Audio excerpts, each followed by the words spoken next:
अखंड ज्योति जून 2023। शीर्षक है संताप से मुक्ति।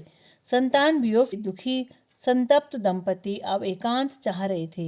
मृत्यु के बाद के पारिवारिक सामाजिक शिष्टाचार कर्मकांड के बीच शोक का आंशिक निवारण हो चुका था, लेकिन एकांत के पलों में संतान की याद व उससे जुड़े प्रसंगों के सुमिरन के साथ वियोग वेदना की पीड़ा रह रहकर हृदय को कचोट रही थी।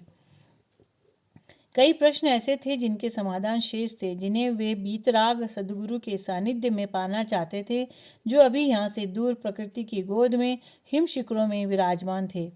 वे एक सुबह निकल पड़े, नगर गांव को पार करते हुए और वन प्रदेश में प्रवेश कर गए। इस बार उनकी भावदशा कुछ बदली सी थी। मृत्यु को इतना नज़दीक से देखकर जीवन के नश्वर स्वरूप का बोध पर्याप्त रूप से जीवंत हो चुका था। समझ आ गया था कि यह संसार तो एक सराय मात्र है, असली घर तो प्रभु का अक्षरधाम है और फिर मृत्यु एक शाश्वत घटना है जो सबकी निर्धारित है। इसीलिए इस सोच के साथ वे निर्भय निर्द्वंद बिहड़ जंगल को पार कर रहे थे। हिंसक जीवों के किन्हीं अप्रत्याशित साक्षात्कार के लिए भी वे पर्याप्त रूप से तैयार थे, लेकिन ऐसा कोई अवसर नहीं आया। रास्ते भर घने जंगल में नीरव शांति पसरी थी।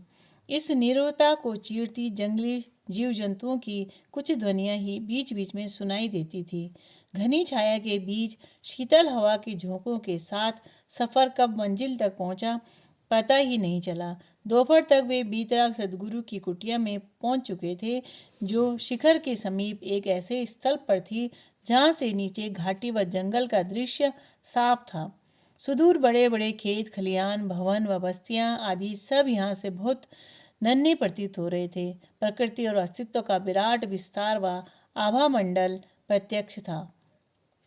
यहीं रात्रि विश्राम के बाद उन्हें प्रातः सद्गुरु महाप्राज्ञ के दर्शन हुए। यथा नाम तथा गुण, दीप्त चेहरा, अर्धोन्मीलित आंखें, धूनी रमाकर आसन पर बैठे आप्तकाम महायोगी। ऐसे ब्रह्मज्ञानी सद्गुरु को साष्टांग प्रणाम कर वे सर झुकाकर मौन बैठे रहे, यह जानते हुए कि अंतर्यामी प्रभु को कुछ अधिक कहने की आवश्यकता नहीं। समाधान अंतःकरण में मिलते जाएंगे, किंतु स्थूल वाणी का प्रसाद भी वे चाहते थे। इसीलिए अपनी व्यथा को उन्होंने उनके सम्मुख व्यक्त कर दिया। कुछ पल मौन रहकर सद्गुरु दूर क्षितिज में निहारते हुए बोल पड़े, तुम लोगों के साथ जो हुआ उसके प्रति हमारी हार्दिक संवेदना है। निसंदेह संतान बिच्छू से बड़ा सांसारिक दुख आघात क्या हो सकता है, लेकिन मानकर चलें कि संतान ने स्थूल शरीर ही त्यागा है, उसकी सूक्ष्म उपस्थिति यथावत है।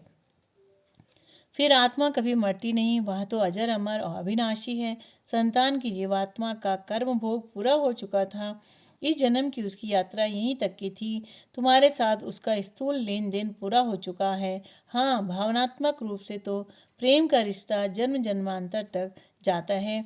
जीवात्मा अपनी महायात्रा पर निकल पड़ी है और उसने अपने सत्कर्मों के अनुरूप सद्गति को प्राप्त किया है।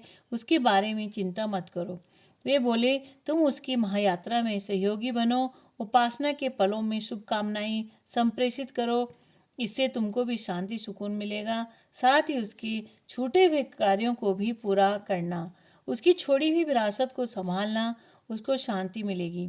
तुमको परिवार व समाज को भी उससे सृजनात्मक दिशा मिलेगी और दुख शोक के पलों को सकारात्मक ढंग से कैसे निपटा जाता है, इसका मोक्ष प्रशिक्षण इसी तरह के शोक संतप्त दूसरे परिजनों को भी मिलता रहेगा और इस विषादमय जगत में शांति व आशा का संदेश प्रसारित होगा कि यह मानकर चलें कि ईश्वर का यह जगत कर्म प्रधान है।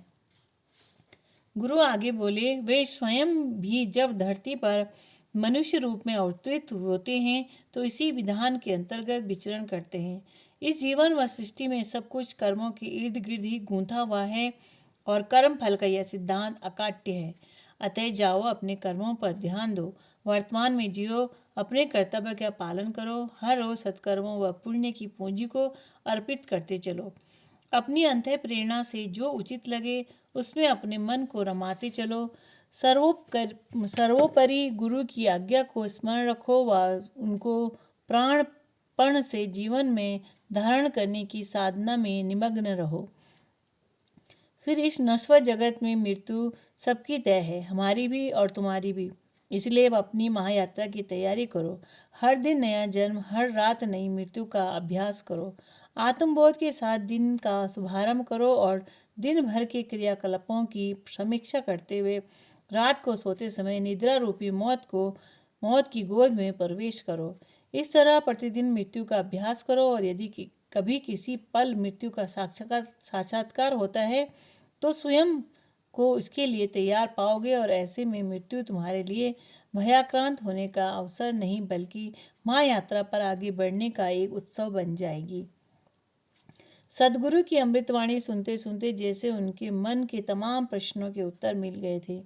चित्त का संताप हल्का हो चुका था, वह जीवन एक दिव्य बोध के साथ प्रकाशित हो चुका था। मन शांत, स्थिर व प्रफुल्लित था। वीतराग सदगुरु महाप्राज्ञ को साष्टांग प्रणाम करते हुए उन्होंने विदा ली और अपने कर्म क्षेत्र, अपने गृह प्रदेश की ओर वापस लौट चले। शिक्षाप्रद प्रसंग। माता से व्याकुल होकर कहो, उनके दर्शन होने पर विषय रस आप ही सूख जाएगा। कामनी कांचन की आसक्ति सब दूर हो जाएगी। अपनी माँ है ऐसा बोध हो जाने पर इसी समय मुक्ति हो जाएगी। वे कुछ धर्म की माँ थोड़ी ही है, अपनी माँ है। व्याकुल होकर माता से को हट करो। बच्चा पतंग खरीदने के लिए माता का आंचल पकड़कर पैसे मांगता है और माँ भी सब कुछ छोड़कर बच्चे की जिद पूरी करती है।